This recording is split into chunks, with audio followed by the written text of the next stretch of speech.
はい、こんにちは。ウニアトリエの加藤です。今日はですね、スプーンを書いてみようと思います。これはね、ちょっと大きめ、カレーを食べるような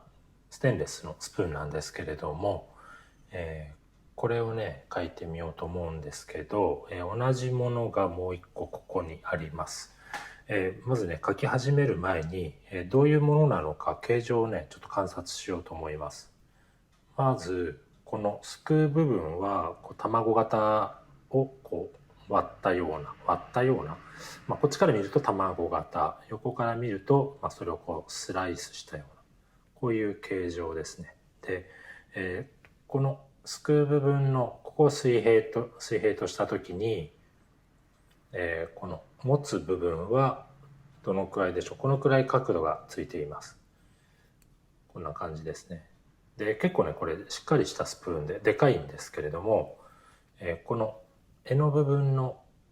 デザインというか形状はこんな風にだいたいまっすぐなんですが、ちょっとねこう真ん中に山が作ってあって、少しこう花びらみたいな、なんでしょうか、ガーベラの花びらみたいなデザインになっています。あと重要なのはこの厚みですね。元は薄いんですけど、この辺りが少しね厚みが厚くなってます。太くなってます。これは何なんでしょう。強度を持たせるためなのか、持った時のバランスがいいようになのか、非常にこう気に入ってるデザインのスプーンで、こういう形をしています。これをこう斜めに置いてですね、右上からの光で、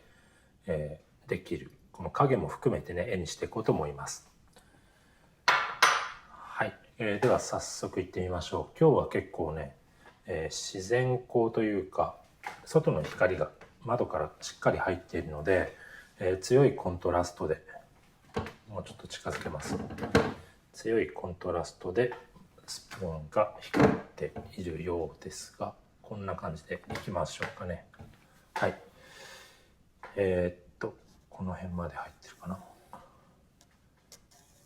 はい。じゃあこの辺りに書いていこうと思います。まず、構造ですね。右下がり、柄の部分が下、もうちょっと下にしましょうか。この辺に書きます。右下がりで、この辺りがその柄の部分の端っこ。上は、スプーンのすくうところはこの辺に入れてみましょうか。で、先ほどね、スプーンの形状がこう来て、こう斜めに見えますかね。ちょっと切れちゃってるかな。はい、こんな風な簡単に書くとですね、形状していましたので、まずここのすくう部分のこの卵型のスプーン本体のここの形は、まずガイドラインを、例えばこんな感じですね。少しこう傾いて見えているので、例えばこんな風に捉えてみるといいんじゃないでしょうか。先端がここ、付け根がここ、右下がりで角度はこんな感じ。一番広いのがこの辺りでしょうかね。こんな感じで先端が少しこうすぼまっている、そういうデザインになっています。でこのガイドラインっていうのもこう本当にねガイドでしかないので、あんまりそれにとらわれすぎて、形がね窮屈にというかなんか似なくなっちゃったりしたら本末転倒なので、自分の役に立つようにガイドラインは利用しましょう。なので私は比較的その補助的に使うっていうか、あまりガイドラインに頼りすぎないようにすることの方が大事かなと思っています。はい、とりあえずこんな感じで、ちょっとこれだと影切れちゃいますけど、紙の大きさどうしようかな。もうちょっと入れましょうか。これだとここまで入れられますね。少し平行移動します。影があるので、この卵型の位置ですね、ちょっと右側に、そしてもうちょっと下に下げてもいいかな。少し平行移動します。平行移動っていうのは、一回書いているので、その形を丸ごと右下にこの例えば先端の位置をここにですね、1センチちょっとくらいですか、平行移動して、ここもですね、右下にこのくらいまで平行移動して相似形を描いていくっていうことです。一度描いているので、比較的似た形は描きやすいかなと思います。はい、例えばこんな感じで、でここから、下の部分はこんな風に影がついていて、床に影が落ちていて、でここが付け根部分ですね。付け根部分から少し上に持ち上がって、絵がですね持ち上がって下に下がる、少しカーブを描いてるんですけれども、この辺りは結構直線的に、はい、この時にね、モチーフの方にこう鉛筆をこう当てて、そのままその角度をこっち側に持ってくる、そんな風なね形の取り方っていうか、角度の合わせ方をしたりするんですけど、慣れないうちは合わせたつもりで持ってくる間にこう自分の都合のいいようにこう角度を変えちゃうっていうか、無意識のうちに変わっちゃったりするんですね。なので最初のうちは測ろうとしてもうまく測れないことが多いかもしれません。ですが何事も練習でなるべく角度が変わらないようにできるする工夫をね皆さんしてみてください。私の場合だと一回決めた角度をそのまま決めた状態で目をつぶって体をこうスッと回すっていうね、こうそのポーズを変えずにこうお尻を軸にこうスッとこう回して目を開けるみたいな、そんな風にしたりすることもあります。はい、いつも言ってますけれども、まずこの段階ではざっくりと全体の印象を、すごいラフにですけれども捉えていきます。その際に影も含めてですね、スプーンそのものの形だけじゃなくて、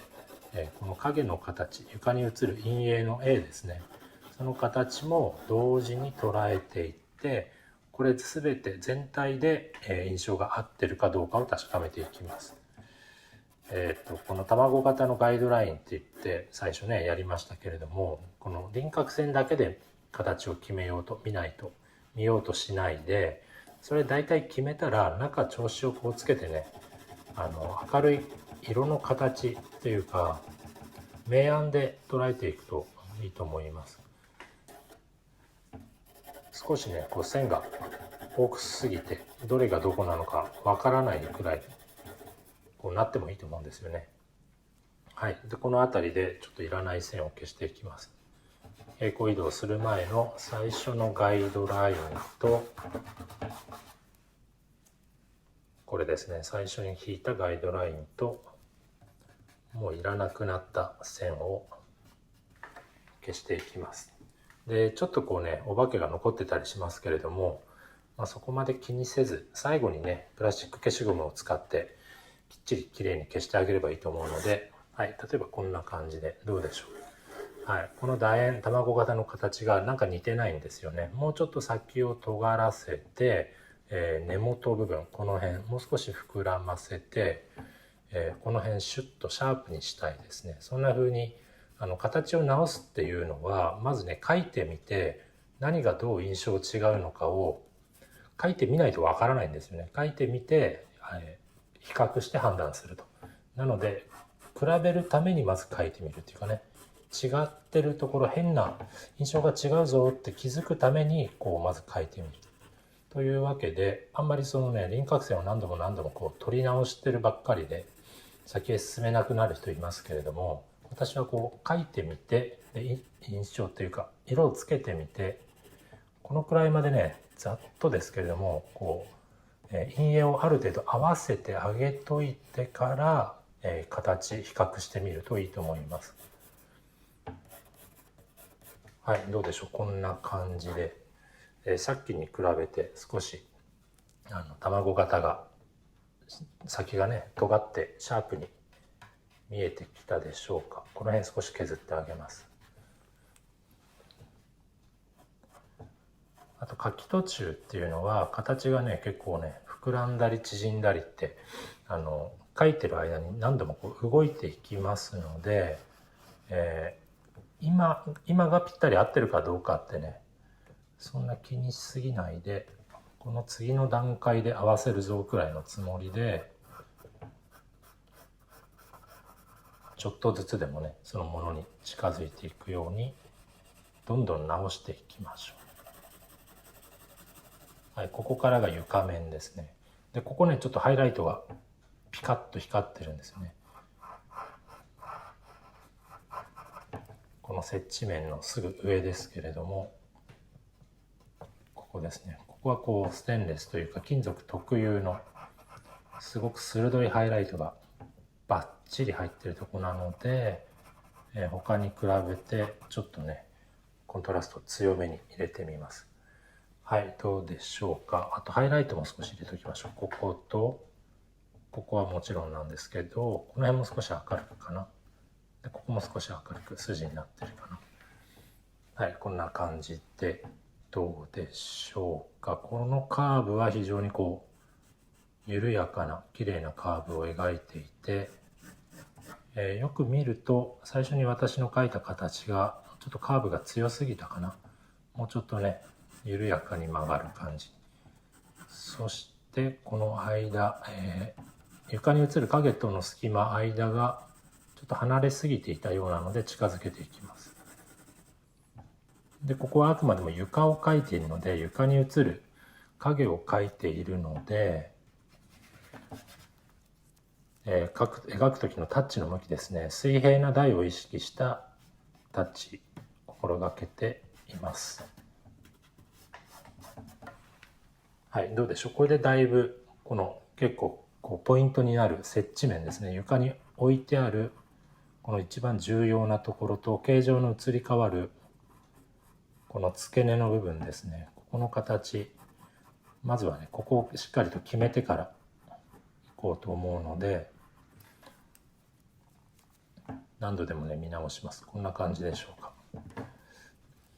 でね、手前側のこのスプーンの断面側面ですね、この柄の部分、先ほどこの部分は他に比べて少し厚みが強いというか太くなってるっていうお話しましたけれども、この部分ですね、ここは結構要になるというか、このスプーン特有の、こうヘビーデューティーな感じというか、しっかりとした軸の太さ、それから強度を感じさせる部分なので、丁寧にここですね捉えておきます。はい、スプーンの内側どうでしょう。もう一段階暗い調子、ここにこうなんか映り込んでいるステンレス特有の、形がねこうギュッと歪みながらも、反射して室内がこれ映ってるわけですけれども、その感じも出していきます。はい、しっかりと印象を合わせていきます。先ほど少し、明るくしたところも、ここのピカッと光っているハイライトに比べるとそれほど明るく見えるところはあまりないかな。面の向きを意識しながら筋をスピード感を意識してですね入れていきます。この時にはなるべく目を細くして、あまり一箇所にとらわれないでね、全体の印象というかぼやっと見えているそのトーンを再現していくつもりで捉えていきましょう。でこれ光っている、金属のスプーン、ツルツルした、磨きのかかったスプーンなわけですけど、鉛筆で描くときにその質感を表現するために結構ねツルツルしたものだからって言ってガーゼで結構必要以上にこすりすぎる人いると思うんですけど、そんなにねこすりすぎなくてもいろいろな向きのこういうタッチですね、滑らかなタッチを重ねていくとその質感って結構出るものだと思います。こすらずともですね、紙の目をできるだけなるべく紙の目は潰さないけれども、鉛筆の先をしっかりと先端を尖らした鉛筆を使って先のこの先端ですねの鮮やかな黒色をしっかりと定着させていくと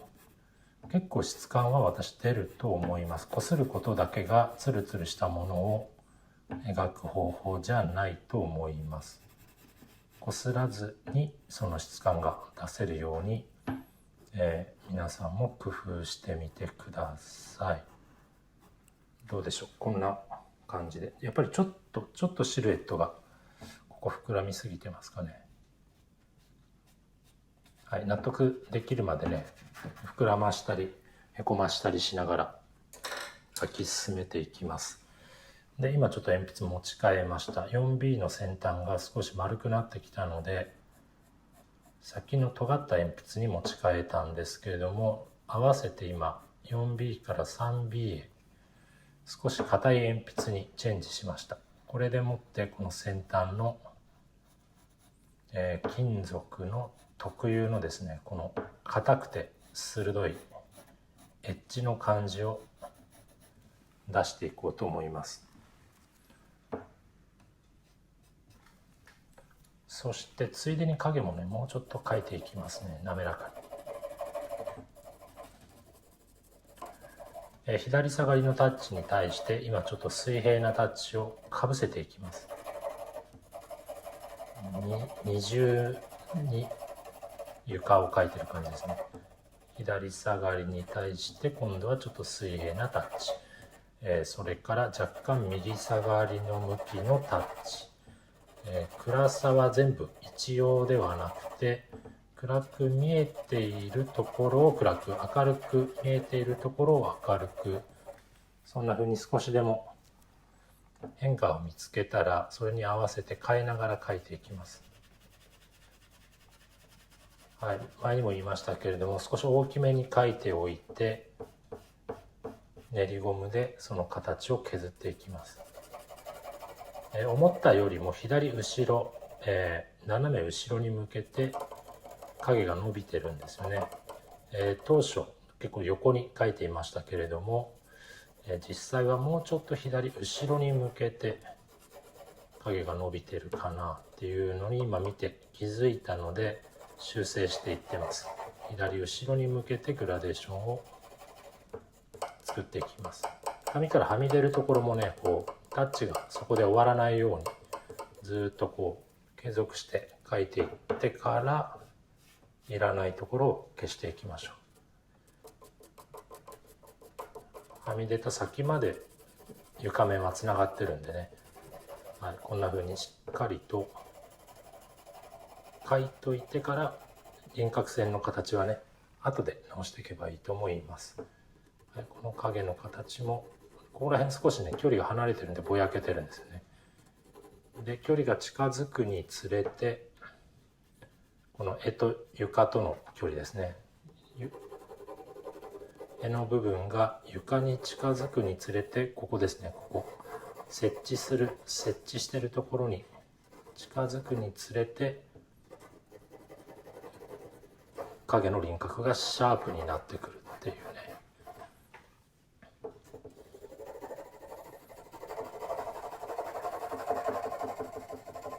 はい、絵の方をねちょっとおろそかにしていたというか後回しにしていましたけれども、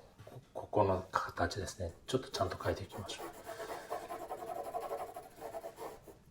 う。はい、この辺りから鉛筆の先を使って際を決めていきます。この絵の部分の形も決めていきます。ここは上の面と側面がはっきり分かれているので、ここですね、ここは上の面がはっきり暗くてここ一番暗いですかね。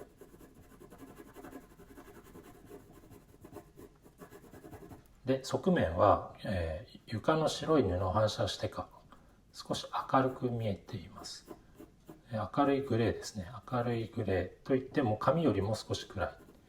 なのでこういったところは今私 3B の鉛筆の先端を使って筆圧弱めに書いてますが、筆圧コントロールするのが難しいっていう方はもう単純に H とか 2H とか硬い鉛筆を使って書く方が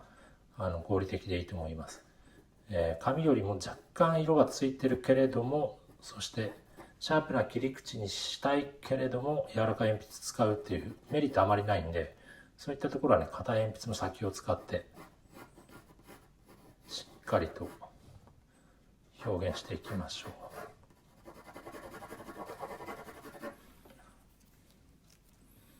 はい、当初に比べてだいぶこの柄の部分の設置しているこの位置が少し上がってきました。もうちょっと下げましょう。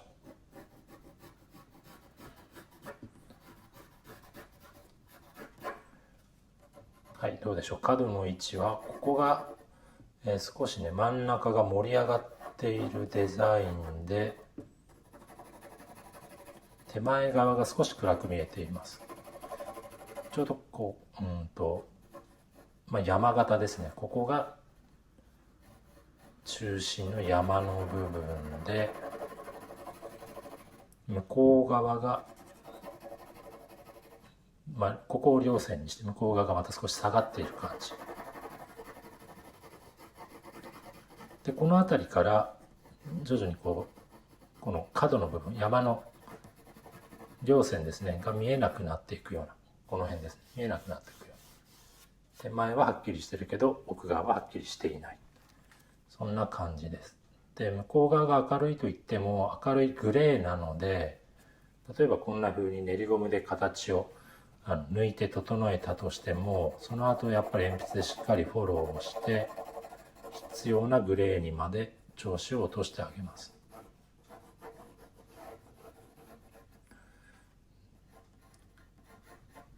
はい、ここの部分、スプーンの終わるところですね、形のデザインの終わるところは、他に比べてちょっと色が濃くなってるかな。その花びらの先端みたいな形ですね。そして側面はこの断面、厚みの部分は少し明るくて、ここがまさに設置しているところ。設置しているところは、布との床との距離が0なので、ここですね、0。影がほとんど見えていない。そこから徐々に影が見え始める。ちょっとずつ距離が離れていく感じですね。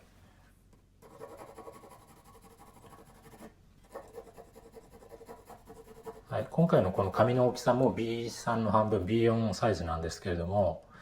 今回細密描写というわけじゃないので、この程度の描写で、鉛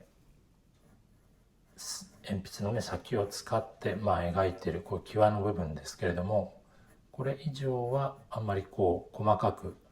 描きすぎないで印象だけ合わせていこうと思います。例えばね、細密描写する場合でしたら、画用紙よりもね、剣闘紙の方がおすすめです。鉛筆の細かいタッチとかもしっかりと表現しやすい、紙の目のほとんどない紙ですね。剣闘紙、ツルツルした、紙なんですけれども、そういった用紙の方が、細密描写には向いてるかなと思います。はい、今回はこんな感じで、画用紙に鉛筆デッサンっていう感じで、こんな風にここもちょっと最後ね、断面を描いて完成にしようと思います。ここですね、断面が少し明るく見えている。そして、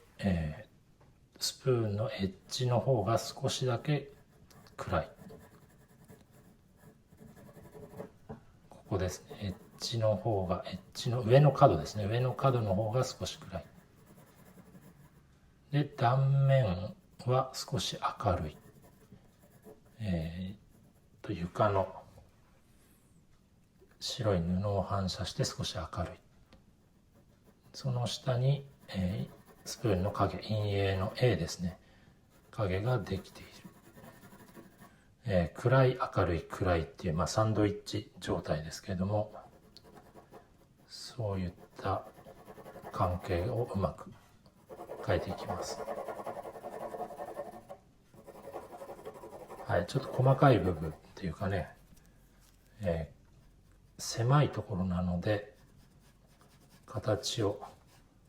整えていくの難しいですけれども、はい、こんな感じでしょうか。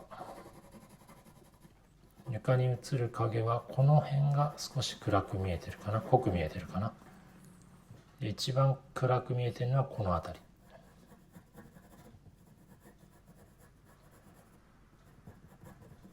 で側面はいつの間にか明るく見えていく、分からなくなっていくというかね。はい、どうでしょう、こんな感じで。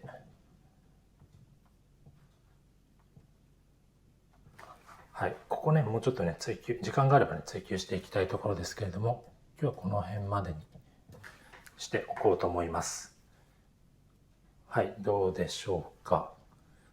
若干このね、スプーンの角度、スプーンのこのすくう部分の先端のこの楕円の部分の丸み角度と柄の角度が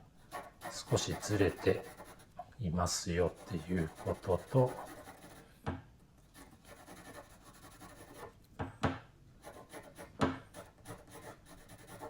金属を表現するときにただねガーゼとかを使ってぼかすだけが滑らかな質感を表現するわけじゃないですよっていうことと、こうやってねタッチをしっかりと丁寧に重ねることによって結構ハイライト以外のね滑らかな質感表現もできると思います。もうちょっとこの辺ね追求しておきましょうか。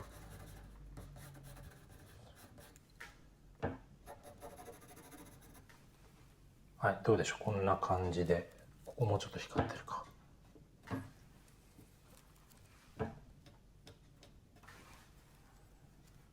はい、どうでしょう、こんな感じで入ってるかな。はい、この角度とこの角度が少しずれている、変わっているので、その感じが出せていればいいかなと思います。あとここは他よりも少し厚いというか、金属がね太くなっていって、向こうへ、柄のお尻に向けて徐々に、お尻の柄の方に向けて徐々に太くなっていくと。はい、はい、今日はこんな感じで、以上でステンレスのスプーンを描いてみました。はい、それではまた。